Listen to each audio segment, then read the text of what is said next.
that little mouse, 'cause I'm an albatross.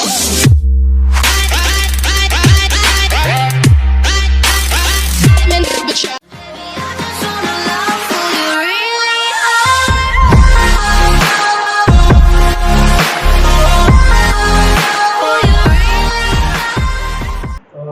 लगातार पिछले 2 हफ्ते से, ध्यान से सुनिएगा सभी लोग, पिछले 2 हफ्ते से लगातार हम एक ही विषय के ऊपर मनन करते हुए आ रहे हैं और उस विषय का नाम है यीशु मसीह का लहू। हमने पिछले हफ्ते परमेश्वर के वचन से मनन किया। यीशु मसीह का लहू हमें सब पापों से शुद्ध करता है और लास्ट संडे हमने परमेश्वर के वचन से सीखा यीशु मसीह का लहू हमें दोष से छुटकारा देता है। और मैंने कई बातों को लेकर आपको बहुत अच्छे से उदाहरण देने का समझाने की कोशिश किया ताकि बहुत अच्छे से हम यीशु मसीह के लहू की कीमत को समझ सकें, यीशु मसीह के लहू की वैल्यू को समझ सकें, यीशु मसीह का लहू क्या कर सकता है उसके विषय में हम समझ सकें। मैंने बिल्कुल शुरुआत से लेकर उत्पत्ति की पुस्तक से लेकर आपको बताया, क्योंकि वहीं से हर चीज की शुरुआत है। सृष्टि की शुरुआत हमें पता चलता है, पाप की शुरुआत हमें पता चलता है, हर एक शुरुआत इस पेड़ पौधे जीव जंतु ब्रह्मांड की शुरुआत के विषय में हमें पता चलता है, शैतान की शुरुआत के बारे में हमें पता चलता है, मनुष्यों की उत्पत्ति के बारे में हमें पता चलता है। और हर एक चीज जो कुछ भी आज हम देखते हैं या नहीं देखते, उन हर एक बात को हम उत्पत्ति की पुस्तक से पढ़ सकते, सुन सकते और जानकारी ले सकते हैं। और मैंने आपको बताया शॉर्ट आपको एक ओवरव्यू देते हुए आपको थोड़े सा 2-4 मिनट पीछे हमने क्या किया, उसके बाद हम आज के संदेश को आगे लेकर जाएंगे। मैंने बताया परमेश्वर ने सारी सृष्टि को बनाने के बाद जो कुछ भी हम पेड़ पौधे जीव जंतु पशु पक्षी देखते, हर एक चीज को परमेश्वर ने अपने वचन से बनाया है। परमेश्वर वचन बोलता गया, हर एक चीज बनती गई और जब सब कुछ बन गया परमेश्वर के वचन से, अंत में परमेश्वर ने मनुष्य को अपने हाथों से अपने समानता और अपने स्वरूप में बनाया। मैंने परमेश्वर के वचन से आपको बताया, लेकिन मनुष्य अपनी मर्जी के कारण अनाज्ञाकारिता किया और अपनी इच्छा से पाप में गिरा। और जब पाप में गिरा, जिस इंसान को परमेश्वर ने अपनी समानता अपने स्वरूप में बनाया और इस मकसद से बनाया कि वो परमेश्वर की भक्ति करे, परमेश्वर की आराधना करे, उसके अधीन में रहे और अपने परमेश्वर को महिमा दे, इस उद्देश्य के साथ बनाया। लेकिन परमेश्वर की स्वरूप और समानता में बनाया कि मनुष्य अपनी इच्छा से अपनी मर्जी से पाप करने लगा और जिस परमेश्वर ने मनुष्य के ऊपर भरोसा किया, उस मनुष्य ने परमेश्वर के भरोसे को तोड़ दिया और वो परमेश्वर से दूर हो गया। लेकिन तब भी परमेश्वर अपना एक और परिवार को चुना और कैन और हाबिल के विषय में हमने पढ़ा और लिखा है उन्होंने भी परमेश्वर के भरोसे को तोड़ा। उसके बाद जब हम आगे बढ़ते, लिखा परमेश्वर ने एक और मनुष्य को और दृष्टि की और उसको और दृष्टि करके उसने सोचा मैं इस परिवार के ऊपर भरोसा करूंगा और इससे मैं आगे इस जीवन को और आगे लेके चलूंगा और अपनी योजना को इसके ऊपर प्रकट करूंगा। और उसके बाद परमेश्वर ने नूह के ऊपर दृष्टि की और नूह जब तक जहाज के अंदर था नूह और उसका परिवार, तब तक तो इकट्ठे थे, लेकिन बाहर आते उनके अंदर फिर से बंटवारा हो गया। फिर हमने आगे पढ़ा लेमेक ने 2 शादियां की और वो भी परमेश्वर की हजूरी से दूर हो गया। फिर आगे हम 11 अध्याय में आए, परमेश्वर ने एक और परिवार को चुना और उनके ऊपर ध्यान दिया और उनके ऊपर दृष्टि करके देखा शायद ये मेरे साथ चलेंगे। लेकिन वहां भी उस परिवार के द्वारा भी हम घमंड को देखते हैं और उन्होंने एक टावर बनाना शुरू किया और उन्होंने बोला हम एक ऐसा टावर बनाएंगे जो हम परमेश्वर के साथ ऊपर स्वर्ग तक चढ़ेंगे और हम एक ही जगह बसेंगे और हम एक बार होंगे और हमारा नाम होगा। घमंड उनके जीवनों में आ गया। और फिर मैंने बताया कैसे दुबई का उदाहरण देकर, और दुबई जो है बहुत ऊंचा टावर है, मैंने बताया 1 किलोमीटर ऊंचा टावर। लेकिन आज क्योंकि उनके अंदर भी घमंड था, वहां के शेख वहां तेल का काम करते हैं और तेल का कारोबार है। जितना तेल हमारे भारत में आता, पेट्रोल डीजल, वो सब अरब कंट्रियों से आता है। इसलिए इतना ऊंचा टावर बनाने के बाद जब थाईलैंड के लोगों ने देखा, वो सोच रहे हैं हम इनसे भी ऊंचा अपना टावर बनाएंगे ताकि हमारा नाम होगा। भारत के लोग सोचते उन्होंने टावर बनाया है इतना ऊंचा, हम कुछ और बनाएंगे, हमारा नाम होगा। इस प्रकार से घमंड दुनिया में फैल गया और घमंड के कारण आज यदि आप अरब कंट्री की हालत देखें, करीब करीब 70 लाख लोग जो हमारे भारत से, श्रीलंका से, नेपाल से, अलग अलग जगहों से दुबई के अंदर जाके काम करते थे, लेकिन परमेश्वर ने उनके तेल को थोड़ा सा टच कर दिया। हेलो, क्योंकि घमंड से भरे हुए हैं और इसलिए आज वहां का बिजनेस चरमरा गया है, वहां की जो जीडीपी है वो डाउन आना शुरू हो गई है और इसलिए वो बोल रहे भाई हमारे पास रोजगार नहीं है तो लोगों को देने के लिए, इसलिए अपने अपने देश में वापस जाओ। इसलिए लोग अभी वहां से अपने अपने देश में वापस आना शुरू हो गए हैं और घमंड के कारण। लेकिन उससे बढ़कर जब उन्होंने भी परमेश्वर के भरोसे को तोड़ा, तब परमेश्वर ने एक और व्यक्ति की ओर दृष्टि की और देखा अब मैं इस परिवार के जीवन से अपनी इच्छा को पूरा करूंगा और उसका नाम अब्राहम है। परमेश्वर ने अब्राहम की ओर देखा, अब्राहम मेरी इच्छा को पूरा करेगा, इस परिवार के जीवन से मैं अपनी महिमा करूंगा, इस परिवार के द्वारा मैं और आगे अपनी योजना को पूरा करूंगा। और हम सब लोग जानते आगे चल के अब्राहम के परिवार से परमेश्वर ने जब अपनी इच्छा को पूरा करना चाहा, अपनी योजना को पूरा करना चाहा, अपने उद्देश्यों को पूरा करना चाहा, हम सब लोग जानते एक समय था अब्राहम विश्वास के साथ चलता था, अब्राहम प्रभु की आवाज को सुनकर चलता था, लेकिन आगे चलकर अब्राहम के परिवार से भी परमेश्वर को दुख मिला और उन्होंने भी अपनी इच्छा को पूरा करना शुरू किया। फिर मैंने बताया वो लोग गुलामी में चले गए और गुलामी में से निकलकर अब्राहम के बाद इसहाक, इसहाक के बाद याकूब, याकूब के आगे 12 बेटे हुए और 12 बेटों 12 गोत्रों के नाम से जाने गए। और मैंने बताया कैसे इस्राएल जो मिस्र 12 गोत्र मिस्र की गुलामी में से निकले, लेकिन जब भाग बांटने का समय आया, कनान देश में बस गए, तो परमेश्वर ने यहोशू को बोला अभी 13 गोत्र हो चुके हैं। मैंने बताया 13वां गोत्र कौन है और पिछले हफ्ते हमने चर्चा किया था कौन सा है, लेवी। लेवी के गोत्र के लोग 12 गोत्रों को जमीन बांट के दे दिया, 12 गोत्रों को जो है नौकरी दे दिया, 12 गोत्रों को बिजनेस दे दिया, 12 गोत्रों को गाड़ी जो है और रोजगार, बिजनेस, नौकरी हर चीज दिया। लेकिन 13वां जो गोत्र था, लेवी जो गोत्र था, बोले हम क्या करेंगे? परमेश्वर ने बोला आपका काम है मेरे घर में सेवा करना, प्रचार करना, लोगों के लिए प्रार्थना करना और मनुष्य का मेल मनुष्यों के साथ कराना और मनुष्यों का मेल परमेश्वर के साथ कराना, ये आपकी जिम्मेदारी है। और इसके लिए वो बोले हमारे पास नौकरी नहीं है, हमारे पास जमीन नहीं है, हमारे पास बिजनेस नहीं है, अब खाएंगे कहां से?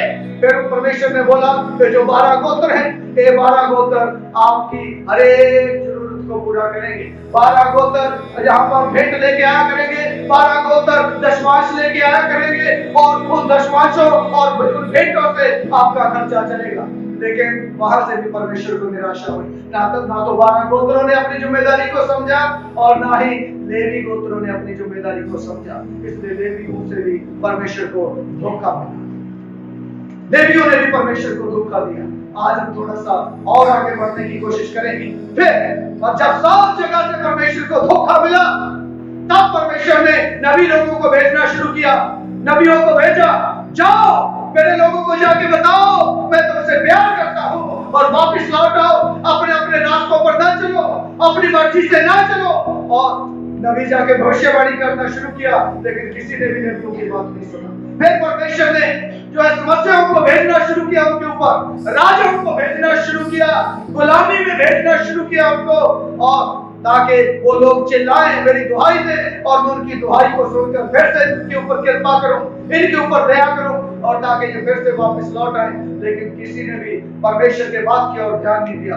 और इसके बाद परमेश्वर ने जब देखा कोई भी सुनने के लिए तैयार नहीं है, ना तो नबियों की बात मान रहे हैं, मैंने इनको राजाओं के अधीन में भी कर दिया, मैंने इनको गुलामी में भी कर दिया, मैंने इनको ताड़ना भी भेजी और इनके पास नबी भी भेजे संदेश देके, लेकिन एक भी व्यक्ति मेरी बात सुनने के लिए तैयार नहीं है।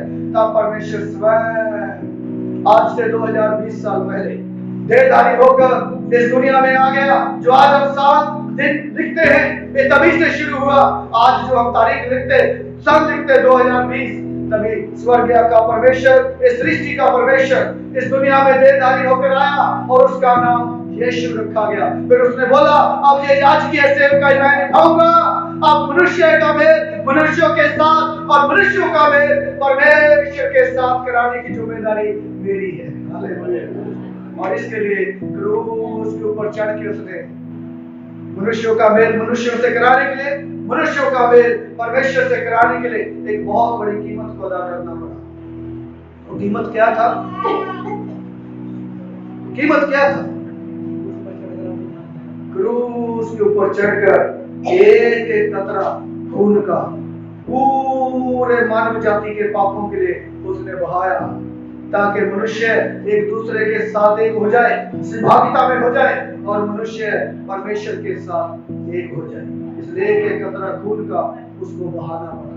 एक एक कतरा खून का बहाकर उसने ये पूरा जांच का जो काम है, जो जांच की सेवकाई है, इसने हम सबको दे दिया। हालेलुया। अब जांच के काम किसका है?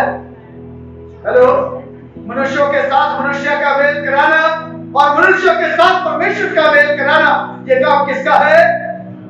हेलो, बोलिए जोर से, किसका? हर एक व्यक्ति का काम है मनुष्यों का मेल मनुष्यों से कराना और मनुष्यों का मेल परमेश्वर के साथ कराना। यही प्रियो क्रूस है।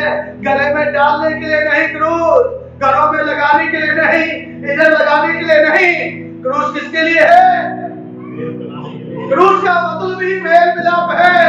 इसलिए इधर से इधर का मतलब मनुष्यों के साथ में, नीचे से ऊपर का मतलब मनुष्यों का परमेश्वर के साथ मेल हो जाए, वो ही क्रूस का मतलब है। हालेलुया। कई लोग बड़े बड़े गलों में डाल लेते हैं, गले में डालने के लिए नहीं है, छत में लगाने के लिए नहीं है, या ये तो हमारे दिलों में बसने की बात है, ताकि मनुष्यों का मेल मनुष्यों के साथ हो जाए और मनुष्यों का मेल परमेश्वर के साथ हो जाए। तो ये सेवकाई यीशु मसीह ने मेरे और आपके हाथ में दे दिया है। हालेलुया। इसको थोड़ा और आगे बढ़ते हुए आज हम आगे बढ़ेंगे। इसलिए जो है प्रेरितों के काम 4 अध्याय उसका 12 आयत, जो हमने बाहर में जो हमारा बोर्ड लगा हुआ है यीशु सस्ते मंदिर, उसके ऊपर ये आयत को हमने लिख के लगाया हुआ है। प्रेरितों के काम 4 अध्याय उसका 12 आयत पढ़िएगा प्लीज ऊंची आवाज में जोर से।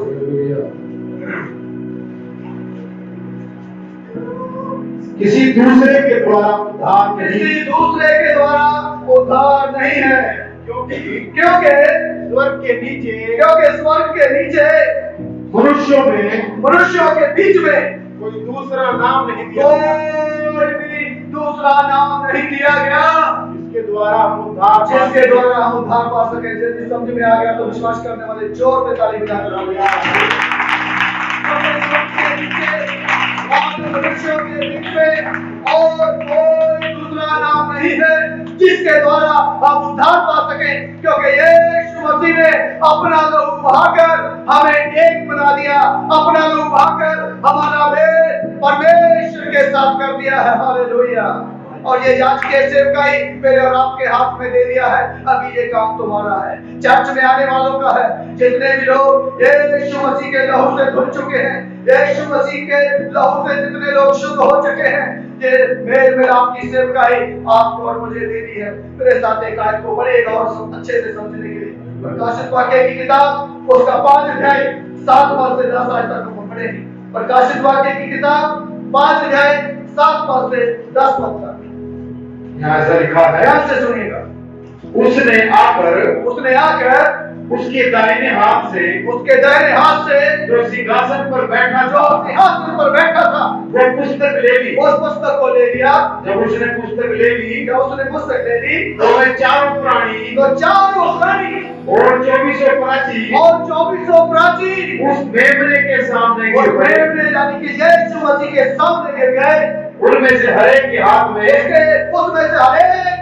में वीणा और धूप जो पवित्र लोगों की प्रार्थना है से भरे हुए सोने के कटोरे थे, और उससे प्रार्थनाओं से भरे हुए सोने के कटोरे थे। वे यह नया गीत गाने लगे, तू इस पुस्तक के लेने के और इसकी मोहर के खोलने के योग्य है, पुस्तक को लेने और उसकी मोहर खोलने के योग्य है, क्योंकि तूने वध होकर बलिदान होकर अपने लहू से हर एक कुल और भाषा और लोगों को जाति में से हर एक जाति में से परमेश्वर के लिए मोल ले लिया। परमेश्वर के लिए मोल ले लिया। Hallelujah, hallelujah. आप चाहे विश्वास करें या ना करें, परमेश्वर का वचन दुनिया की हर एक जाति के लिए, दुनिया के हर एक धर्म के लिए। हालेलुया। यीशु मसीह ने दुनिया की हर एक जाति के लिए लहू बहाया है, हर एक धर्म के लिए लहू बहाया है। उसका लहू हर एक व्यक्ति के लिए है, चाहे कोई विश्वास करे चाहे कोई ना करे। मैंने पिछले दिनों आपको एक उदाहरण देकर बताया था, आपके घर में कितने साबुन है और कितने अच्छे से आपने सजा के रखे हैं, या दुकान पर कितने अलग अलग कंपनियों के साबुन सजा के रखे हुए हैं, वो उससे आप साफ नहीं हो सकते जब तक उसको आप इस्तेमाल नहीं करेंगे।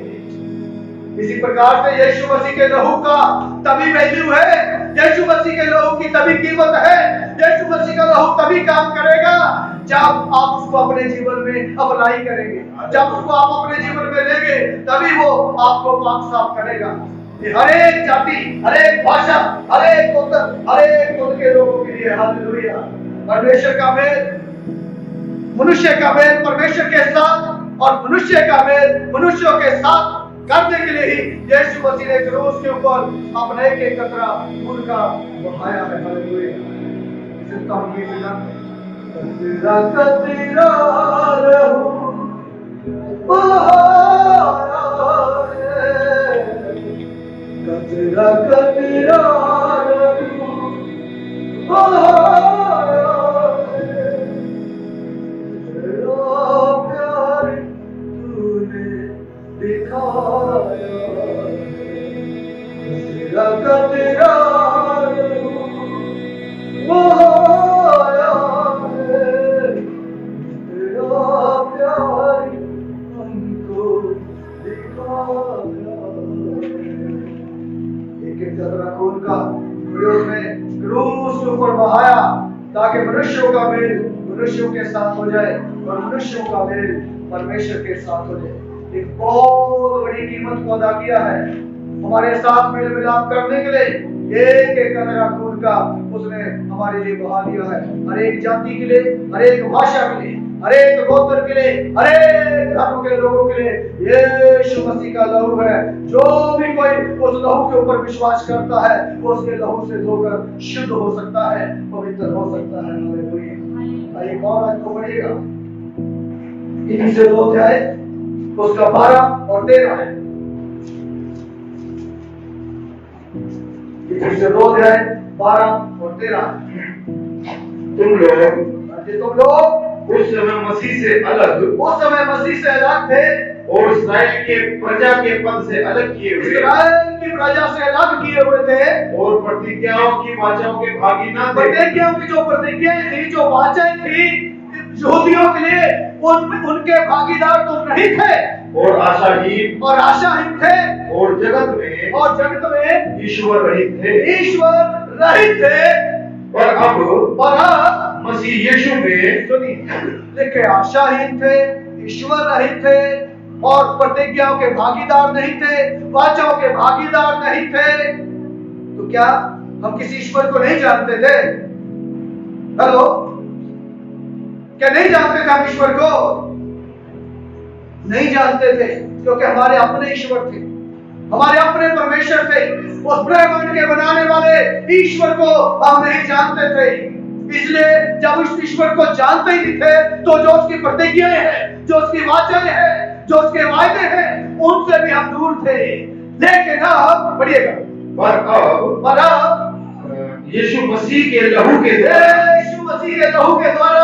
निकट हो गए हैं। Hallelujah, hallelujah.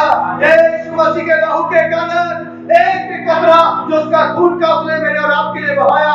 पहले हम दूर थे, पहले हम भागीदार नहीं थे प्रतिज्ञाओं के, पहले हम भागीदार नहीं थे वाचों के, लेकिन यीशु मसीह के लहू के द्वारा अब हम परमेश्वर के करीब में हो गए। क्या इस सौभाग्य की बात है मेरे और आपके लिए। यीशु मसीह यदि लहू ना बहाता, ना तो हम प्रतिज्ञा के भागीदार हो पाते, ना ही हम उसकी वाचों के भागीदार हो पाते, ना ही हम परमेश्वर के निकट आ पाते। प्रभु के लहू के कारण, यीशु मसीह के लहू के कारण ये सब हुआ है। अभी 3 बातें मैं जल्दी से बताऊंगा। यीशु मसीह का लहू क्या करता है मेरे और आपके लिए, इसलिए ध्यान से सुनिएगा। जल्दी रोमियो की पुस्तक उसका 5 अध्याय 8 और 9 है। रोमियो की पुस्तक उसका 5 अध्याय 8 और 9 है। यीशु मसीह का लहू क्या कर सकता है मेरे और आपके?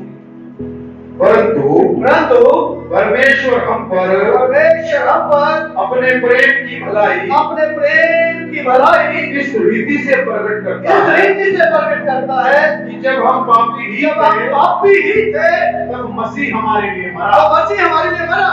अतः जबकि अब उसके लहू के कारण धर्मी ठहरे। क्या उससे धर्मी ठहरना? देखिए, उसके लहू से हम धर्मी ठहरे हैं। आज तो हमारे भारत देश के अंदर धर्मियों की कमी नहीं है। धर्मी बनने के लिए लोग बहुत कुछ करते हैं, उसके ऊपर मुझे बोलने की जरूरत नहीं। पिछले हफ्ते मैंने बताया था क्या होता है धर्मी बनना। जब हमने पढ़ा उसके लहू से हम धर्मी ठहरे हैं, धर्मी ठहर चुके हैं, धर्मी बन चुके हैं। क्या किसको बोलेंगे धर्मी? परमेश्वर की दृष्टि से जो धार्मिकता हमारी है, जिसको हम बोलते हैं धर्मी, इसका मतलब इसने कोई भी पाप नहीं किया है। उस व्यक्ति को हम बोलते हैं धर्मी, जिसने कोई पाप ना किया हो, जिसके नाम पर कोई गुनाह ना हो, उसको बोलते हैं हम धर्मी परमेश्वर की दृष्टि में। तो यीशु मसीह के लहू के द्वारा मैं और आप क्या बन गए? धर्मी बन चुके हैं, धर्मी ठहर चुके हैं यीशु मसीह के लहू के द्वारा। लेकिन पहले नहीं थे। अपनी हालत पढ़ लीजिए क्या थी। 1 मिनट के लिए जल्दी से वापस लौट के हम जाएंगे रोमियो 3 अध्याय 10 से 15 आयत तक। रोमियो 3 अध्याय 10 से 15 यहाँ सुनिएगा। जैसा लिखा है कोई धर्मी नहीं, कोई भी धर्मी नहीं है, एक भी नहीं, कोई समझदार नहीं, कोई परमेश्वर का खोजने वाला नहीं, कोई भी परमेश्वर का खोजने वाला नहीं है। सब भटक गए हैं, सबके सब निकम्मे बन गए, कोई भलाई करने वाला नहीं, एक भी नहीं, उनका गला खुली हुई कब्र है। क्या है? गला जो है खुली हुई कब्र है। उन्होंने अपनी जीभों के द्वारा छल किया है, अपनी जीभ से छल करते हैं। उनके होठों में सांपों का विष है, सांपों जैसा विष है होठों में। उनका मुंह श्राप और कड़वाहट से भरा है, मुंह जो है श्राप देने के लिए, कड़वाहट देने के लिए भरा हुआ है। उनके पांव लहू बहाने को फुर्तीले हैं, लहू बहाने के लिए पांव फुर्तीले हैं। उनके मार्ग में नाश और क्लेश है, उनके मार्गों में नाश और क्लेश है। उन्होंने कुशल का मार्ग नहीं जाना। सारी किसकी कहानी है? मेरी और आपकी कहानी है। लेकिन आज से 2020 साल पहले स्वर्गीय महिमा को छोड़कर यीशु मसीह स्वयं परमेश्वर इस दुनिया में आया, क्रूस के ऊपर मारा गया, गाड़ा गया और तीसरे दिन जिंदा हो गया। हालेलुया। एक एक कतरा खून का जो उसने बहाया, एक एक बूंद खून की जो उसने बहाई, उसने मुझे और आपको उस लहू के द्वारा धर्मी ठहरा दिया है। हालेलुया। उसका लहू सबसे पहले क्या करता है? हमें धर्मी ठहराता है। हालेलुया। पुराने नियम के अंदर एक घटना है, ध्यान से सुनिएगा प्लीज। पुराने नियम में एक घटना है जो मैं आपके साथ 2 मिनट लेकर शेयर करना चाहूंगा। मैंने बताया परमेश्वर ने एक व्यक्ति के ऊपर भरोसा किया, इस व्यक्ति से मैं अपने नए काम को शुरू करूंगा। और उस व्यक्ति का नाम था अब्राहम।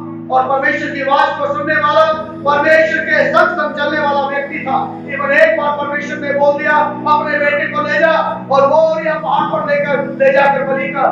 उसने 1 मिनट लगाया, अपने बेटे का हाथ पकड़ मोरिया पहाड़ पर बलिदान होने के लिए लेकर चल दिया। लेकिन परमेश्वर ने उस बच्चे को बलिदान नहीं होने दिया।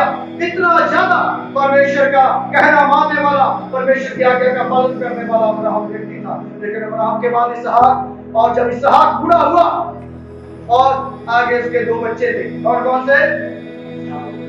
इसहाक और याकूब। और उस समय यहूदियों की रीत थी, बुजुर्ग लोग मरने से पहले अपने बच्चों के ऊपर हाथ रख के उन्हें आशीष देते थे। और जो कुछ वो मरने से पहले अपने बच्चों के सर पर हाथ रख के बोलते थे, जैसा जैसा बोलते थे वैसा वैसा उनके बच्चों के लिए हो जाता था। और इसहाक जब बूढ़ा हुआ, मरने वाला था, उसके मन में इच्छा हुई मैं अपने बच्चों को आशीष दूं। लेकिन वो इसहाक जो है अपने एक बेटे से प्यार करता था, लेकिन उसकी माँ अपने दूसरे बेटे से प्यार करती थी, क्योंकि इसहाक सच्चा व्यक्ति था और इसलिए वो अपने जो सच बोलने वाला बेटा था उससे प्यार करता था, लेकिन माँ जो है अपने निकम्मे बेटे को प्यार करती थी। अक्सर ये देखने को घरों में मिलता है, जो सबसे निकम्मा होगा बाप का बोलेगा काम कर ले, लेकिन माँ बोलेगा तू हर समय इसी को डांटता रहता है। समझ रहे? हेलो, निकम्मे बेटे को कौन प्यार करता? उसको माँ प्यार करेगी। जो निकम्मा होगा माँ उसकी तरफदारी ज्यादा करती है, क्योंकि वहां उस खून से चला रहे हैं, इसहाक के खून से। और इसलिए माँ ने बोला तेरे बाप की तो गड़बड़ करने की आदत है, बूढ़ा हो गया मरने वाला, चिंता न कर, उसके अपने बाप की बातों का गुस्सा न करा कर।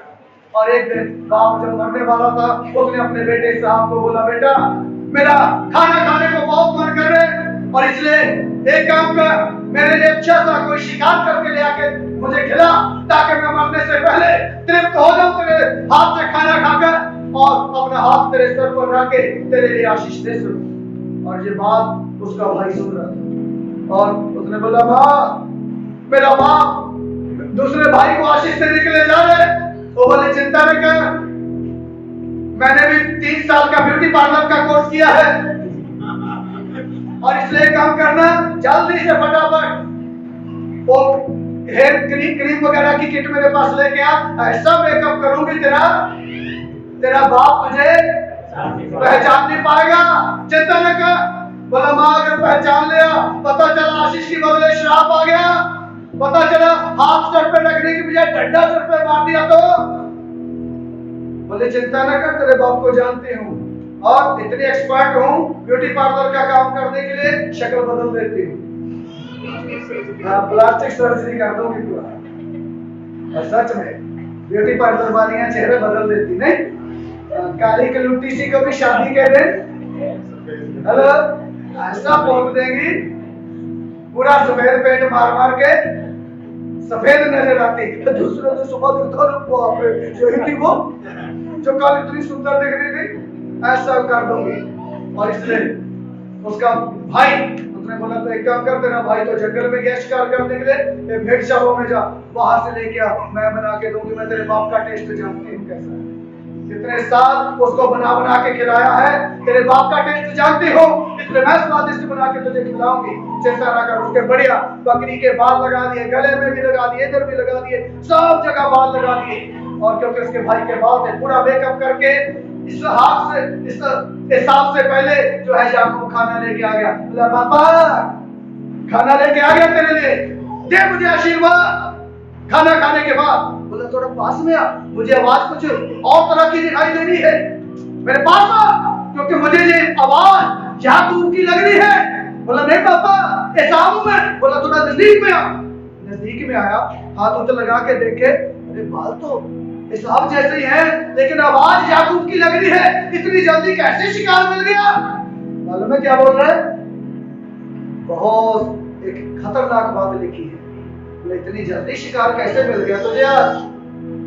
पता क्या बोल रहा है? बोला, तेरे परमेश्वर ने बहुत जल्दी इंतजाम किया। हेलो, आज लोग झूठ बोलते हैं ना, क्योंकि गला खुली हुई कमर है, जो हमने पढ़ा था भी, लोग जब झूठ बोलते हैं परमेश्वर का सहारा लेके झूठ बोलते। हेलो, परमेश्वर का सहारा लेके झूठ बोलते, इसलिए बोल रहा है तेरे परमेश्वर ने आज मेरे लिए इंतजाम कर दिया। एक दूसरे को बोलो, आपकी बात होगी, बोलो बोलो बोलो, इधर। क्योंकि किसका सहारा लेके झूठ बोलते? परमेश्वर का सहारा लेके झूठ बोलते हैं, क्योंकि गला खुली हुई कब्र है, इसलिए लिखा एक भी धर्मी नहीं। अन्य जाति तो झूठ बोलते बोलते, लेकिन मसीह लोग परमेश्वर का सहारा लेके झूठ बोलते हैं। तो अन्य जाति लोग सूखे पापी, और हम लोग हेलो, क्योंकि हमने बपतिस्मा लेने के बाद झूठ बोलने का ठेका लिया है। अन्य जाति लोग बिना गीले हुए झूठ बोलते, हम लोग गीले होकर झूठ बोलते हैं, परमेश्वर का सहारा लेके झूठ बोलते हैं। इसलिए लिखे कोई भी धर्मी नहीं, एक भी धर्मी नहीं, क्योंकि उनका कब्र जो है, उनका गला जो है खुली हुई कब्र है, और वो झूठ बोलते हैं। पढ़ेगा आगे गलातियों की, क्योंकि वो बोलते हैं चेहरा देख के, अरे बाहर से तो मुझे एसाव ही लग रहा है, लेकिन अंदर से क्या लग रहा है? अंदर से याकूब लग रहा है। बाहर से तो छूने से तो एसाव लग रहा है, बाल नजर आ रहे हैं, छाती पे भी बाल है, गले में भी बाल है, हाथ में भी बाल है, शरीर में भी बाल है, लेकिन अंदर से तो याकूब लग रहा है। तेरी आवाज मुझे बता रही है तो याकूब है। पढ़िएगा गलातियों की किताब, ध्यान से सुनिए। गलातियों की किताब 3 अध्याय उसका 27 आयत। गलातियों की किताब 3 अध्याय उसका 27 आयत। यहाँ तो लिखा है, और तुम में से जितनों ने मसीह में बपतिस्मा लिया है, जितने लोगों ने मसीह में बपतिस्मा लिया है, उन्होंने मसीह को पहन लिया है। इसको पहन लिया है, मसीह को पहन लिया। जब परमेश्वर छू के देखता है तो क्या देखता है? एसाव है, लेकिन अंदर से क्या है? हेलो, परमेश्वर में वो सब आज को नहीं देखता, क्योंकि किसको पहन लिया हमने? मसीह को पहन लिया। वो बाल नजर आ रहे हैं, वो इसलिए हमें आशीष मिल जाती है। परमेश्वर हमें आशीष दे देता है। अंदर से तो हमारा गला खुली हुई कब्र है, हम धोखा देते, झूठ बोलते, लेकिन परमेश्वर जब हमें देखता, वो हमारे अंदर को नहीं देखता। बोल के इस याकूब ने जो ओढ़ा हुआ है ना सांप का लबादा, वो देखकर परमेश्वर हमें आशीष देता है। Hallelujah, hallelujah. इसलिए यीशु मसीह का लहू सबसे पहले क्या करता है? हमें धर्मी ठहराता है। दूसरी बात, यीशु मसीह का लहू हमें क्या करता है? इब्रानियों की पुस्तक 9 अध्याय उसका 14 है। इब्रानियों की पुस्तक 9 अध्याय उसका 14 को पढ़िए। यहाँ ऐसा लिखा है, तो मसीह का लहू जिसने अपने आप को सनातन आत्मा के द्वारा परमेश्वर के सामने निर्दोष चढ़ाया है, तुम्हारे विवेक को भी मरे हुए कामों से क्यों ना शुद्ध करेगा। हमारे विवेक को क्या करता है? परमेश्वर यीशु मसीह का लहू शुद्ध करता है हमारे विवेक को, क्योंकि जो कुछ हम करते छुप के, अरे एक गीत गाया था, कौन सा? दुनिया से छुपा के मक्कारी बदकारी के मैंने, ये जो काम है ना, ये किसी को नहीं पता, इसलिए, लेकिन हमारा विवेक वो क्या करता है? हमें दोषी ठहराता है। अंदर तूने ये किया है, तूने ये किया है, तूने ये किया है। हमारा विवेक हमें दोषी ठहराता है। उस दोषी ठहराते कई बार कई लोग इतना डिस्करेज हो जाते, कई लोग इतना निराशा में चले जाते, और कई लोग निराशा में जाकर आत्महत्या कर देते। इसलिए यीशु मसीह का लहू हमें वो विवेक जो दोषी ठहराता है, उस विवेक को भी शुद्ध कर देता है। हालेलुया। एक घटना, जो सच्ची घटना मैं आपके साथ शेयर कर दूंगा। एक दिन एक पास्टर एक कहीं जगह प्रचार करने के लिए गया। उस जगह पर एक लेडीज आई। जब सब लोगों के लिए पास्टर प्रार्थना कर रहे थे, और वो लेडीज वो बहन दूर से खड़ी रही, और जब 2-4 लोग रह गए तो आगे, और वो रोने लगी पास्टर को देख के जोर जोर से। बोले, पास्टर आप तो मुझे जानते हैं मैं कैसी हूँ। बोला, हाँ, क्योंकि पास्टर उसको जानते थे काफी साल। बोला, मैं आपको जानता हूँ, आप अच्छी बहन है और अच्छे परिवार से हैं, आपकी एक अच्छे लड़के से शादी हुई है और आप अपने परिवार में खुश हैं। बोले, आज मैं आपको कुछ बताना चाहती हूँ। बोला, बता। बोले, मेरी शादी हुई और बहुत खुश थी, क्योंकि मेरा पति मुझे बहुत प्यार करता है, आज भी करता है। लेकिन मेरी सास सबसे पहले दिन जिस दिन मैं शादी होकर अपने घर में आई, और मुझे एक बात बोल दिया, ध्यान से सुन, जरूर इस घर में शादी होकर आई है, जरूर मेरा बेटा तुझसे प्यार करता है, जरूर इस घर की बहू बन गई है, लेकिन 5 साल तक एक भी बच्चा मुझे चाहिए नहीं इस घर में। ये क्यों? क्योंकि मेरा इकलौता बेटा है और वो मुझे प्यार करता है, लेकिन यदि तुम लोगों के संतान पैदा हो गया, बच्चा पैदा हो गया, तो मेरे बेटे का ध्यान, उसका प्यार मेरी तरफ से कम हो जाएगा, और वो अपने बच्चे से प्यार करने लगेगा, तुझसे प्यार करने लगेगा। और मैं नहीं चाहती मेरे बेटे का प्रेम मेरी ओर से हट जाए। इसलिए 5 साल तक अगर बच्चा हो गया तो उसकी जिम्मेदार तू है, और तेरे साथ क्या हश्र करूंगी वो तू जानती है। इसलिए मैं अंदर अंदर निराश रहने लगी। क्या करूं? लेकिन एक दिन किसी प्रकार से मुझे उल्टी करते देख के मेरी सास को शक हुआ, और वो मेरे पास आई, जबरदस्ती मुझे हॉस्पिटल में लेगी। डॉक्टर बोला 2 महीने के बाद पता चलेगा, इसलिए अभी मैं कुछ नहीं बता सकता। 2 महीने के बाद फिर मेरी सास मुझे लेके गई और उसको पता चला इसके पेट में बच्चा है। इसलिए तो अस्पताल में पूरा कुड़कुड़ाने लगी, अस्पताल से मुझे गालियां देने लगी और मुझे तंग करने लगी, परेशान करने लगी। मेरे पति को इसके बारे में कुछ पता नहीं है। मेरा पति मुझे बहुत प्यार करता है, लेकिन एक दिन मेरी सास मुझे जबरदस्ती हॉस्पिटल में लेके गई और मेरा ऑपरेशन करवा दिया। अभी जब भी मैं प्रार्थना के लिए बैठती हूँ, वो बच्चा मेरे सामने आता है और वो बोलता है, मम्मी तूने मुझे पैदा होने से पहले क्यों कत्ल कर दिया? मैं इस दुनिया में जीना चाहता था। वो सुंदर एक बच्चा, उसकी शक्ल मेरी आंखों के सामने आती है, मैं बेचैन हो जाती हूँ और मेरे से प्रार्थना नहीं होता। मेरा विवेक मुझे दोषी कहलाता है और मैं जीना नहीं चाहता। पास्टर, मैं जीना नहीं चाहती। मैं आत्महत्या करने के लिए कई बार प्लान किया, लेकिन मैं मरना चाहती हूँ क्योंकि मैंने एक बच्चे का कत्ल किया है। परमेश्वर के लोगों, यहाँ बहुत से शादीशुदा जवान जो बैठे हुए हैं, कई बार हमें पता नहीं है। प्रभु ने चाहा तो किसी दिन मैं आपको इधर प्रचार के समय उस वीडियो क्लिप को दिखाऊंगा। जितनी बहनें जाके अबॉर्शन करवाती हैं, ध्यान से सुन लीजिएगा, वो क्लिप मैं आपको दिखाऊंगा। कैसे हम एक डॉक्टर एक छोटे से बच्चे को कैंची से अंदर काटते हैं, औजारों से काटते हैं, और उसको टच होते ही वो बच्चा बहुत कौन आ गया मुझे काटने के लिए, इतना सा बच्चा, उसको अंदर काटते हैं, दवाइयों से काटते हैं, औजारों से काटते हैं। ये पाप है, ये पाप है जिसका लेखा ये देना पड़ेगा। चाहे भाई लोग जाके करवाते या बहनें जाके करवाती, इसका लेखा देना पड़ेगा, क्योंकि ये मर्डर है, मर्डर, ये कत्ल है, जिसको पुलिस वाले नहीं जान रहे, जिसको पड़ोसी नहीं जान रहे, जिसको रिश्तेदार नहीं जान रहे, जिसको पास्टर नहीं जान रहा, जिसको कोई और नहीं जानता। लेकिन आप जानते हैं कि आप एक मर्डर करके इधर बैठे हुए हैं। आप लोग जानते हैं आप इधर कत्ल करके बैठे हुए हैं। आपने कत्ल किया, आपने मर्डर किया है। आपका विवेक आपको दोषी ठहराता। कई लोग उस दोष होने के कारण आत्महत्या करने के लिए मजबूर हो जाते हैं, अपने आप की जिंदगी को समाप्त करने के लिए तैयार हो जाते हैं। लेकिन धन्यवाद हो, यीशु मसीह का लहू उन पापों से भी शुद्ध करता है।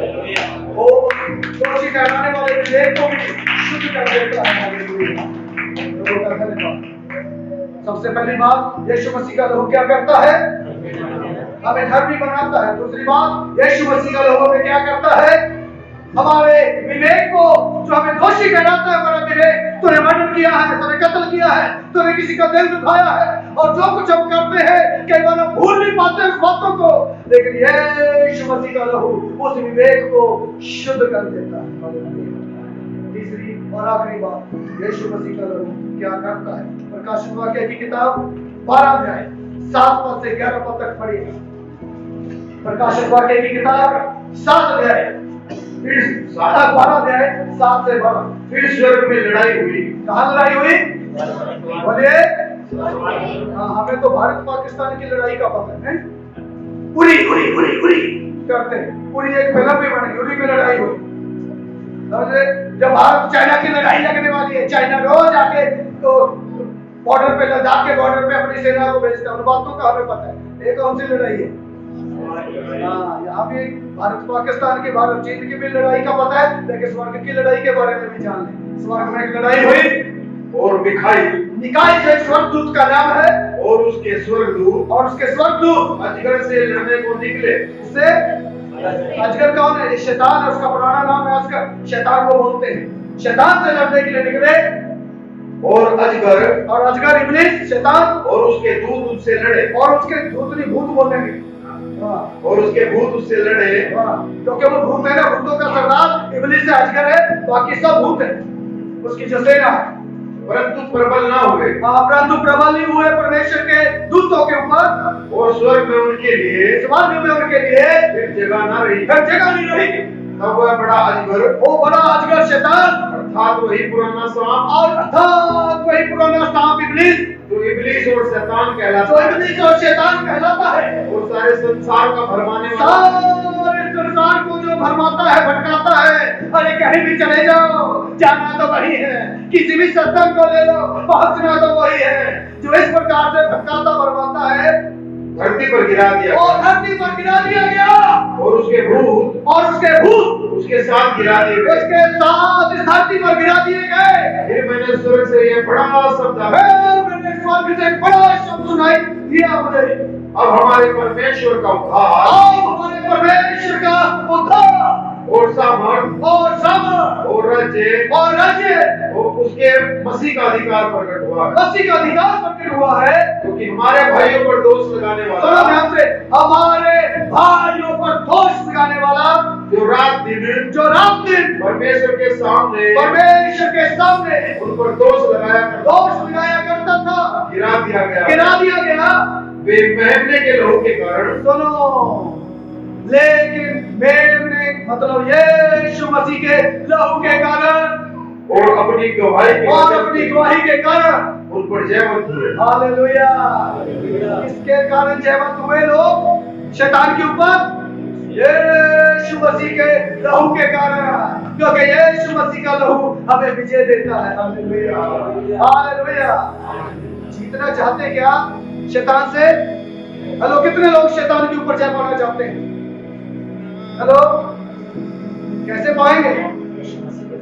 यीशु मसीह के लहू के द्वारा। हालेलुया। यीशु मसीह के लहू के द्वारा हम जयवंत होंगे, और दूसरा कोई रास्ता नहीं है, क्योंकि शैतान भी शक्तिमान है। हमारा परमेश्वर सर्वशक्तिमान है, लेकिन शैतान केवल शक्तिमान है। लेकिन उसके और उसके भूतों के ऊपर अगर जय पाना है तो यीशु मसीह के लहू के द्वारा हम उसके ऊपर जय पा सकते हैं। कारण क्या है? 12 पढ़िएगा। इस कारण हे स्वर्गों और उनमें रहने वालों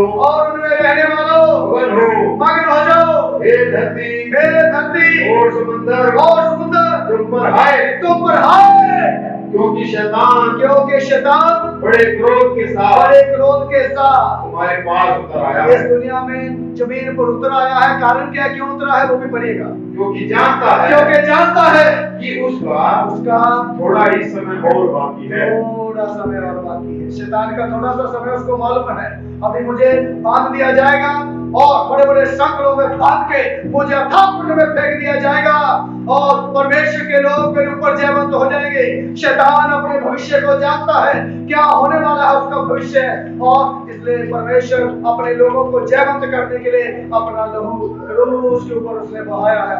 और हम हमेशा के लिए हमें वहां में जाने का वायदा किया है जब हम जयवंत हो जाएंगे। लेकिन जितने लोग जय पाएंगे वो परमेश्वर के साथ सिंहासन पर बैठेंगे। हालेलुया। इसलिए जय पाने के लिए यीशु मसीह ने मेरे नाम के लिए क्या किया है, तो यीशु मसीह का लहू, यीशु मसीह के लहू के द्वारा हम जयवंत होकर परमेश्वर के साथ सिंहासन के ऊपर बैठेंगे, और हमारे साथ यीशु हमारे बीच में होगा, उसका सिंहासन हमारे बीच में होगा, और हम लोग उसके चारों ओर सिंहासन पर बैठकर जय जयकार करेंगे। हालेलुया। प्रभु की स्तुति करेंगे। एक ऐसी जगह हमारा वास होगा जहाँ ना दुख है, ना आंसू है, ना तकलीफ है, ना समस्या है, इवन वहाँ मौत भी नहीं है। इसमें जयवंत बनाकर यीशु हमें वहां पर ले जाएगा जहाँ पर कोई दुख तकलीफ आंसू बीमारी परेशानी मृत्यु नहीं है। हमेशा के लिए वहाँ आनंद करेंगे और देखने की जय जयकार हम वहां पर करने पाएंगे। आइए यीशु के लोगों के लिए धन्यवाद देना शुरू करें, जो हमें धर्मी ठहराता है, जो हमें धर्मी ठहराता तो है, लेकिन इसके साथ साथ हमें विजय भी देता है। हालेलुया।